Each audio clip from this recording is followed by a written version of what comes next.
A partir del documental propuesto por la cátedra llamado La Educación Prohibida, que nos invita a repensar el sistema educativo vigente, me pregunto, ¿desde qué paradigma podemos pensar el sistema educativo tradicional, por un lado, y el sistema educativo integral, por el otro?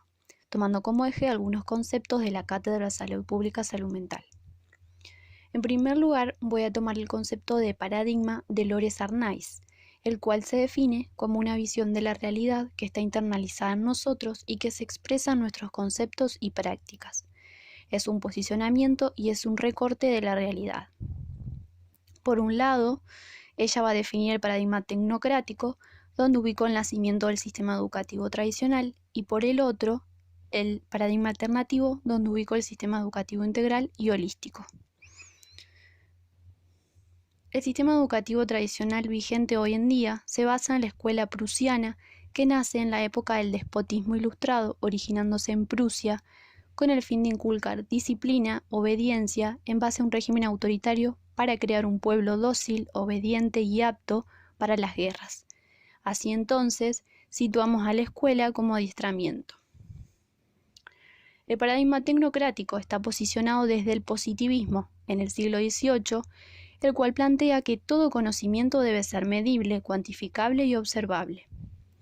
En relación con el sistema educativo vigente, en la escuela se mide el coeficiente intelectual del alumno con las calificaciones numéricas y con una escala estándar en donde se define si un alumno o alumna aprueba o desaprueba. Otra característica es la linealidad que maneja la escuela en cuanto al contenido curricular, ya que lo que importa es que el alumno pase de año, se reciba, pero no hay un seguimiento subjetivo en cuanto a su proceso de aprendizaje. Por otro lado, pienso en el modelo médico hegemónico en auge en esa época en donde la autoridad y el poder está del lado del profesional, en ese caso el médico y en nuestro caso en la escuela del lado del maestro, dentro del contexto del aula. No hay una reciprocidad en el vínculo y solo el alumno se limita a obedecer y a reproducir los conocimientos al ritmo del maestro. En cuanto al paradigma alternativo, donde se ubicaría la contrapropuesta, que es la educación holística integral, tomamos al alumno como aquel que tiene la capacidad de desarrollar sus propias potencialidades y dimensiones, sociales, físicas, mentales, emocionales, en su totalidad.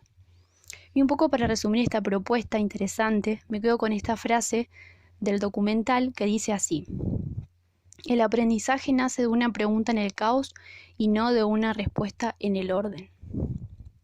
Y por último, para ir finalizando, también reflexioné sobre, en realidad lo hago más un interrogante, cómo podemos pensar el rol del psicólogo dentro de la escuela.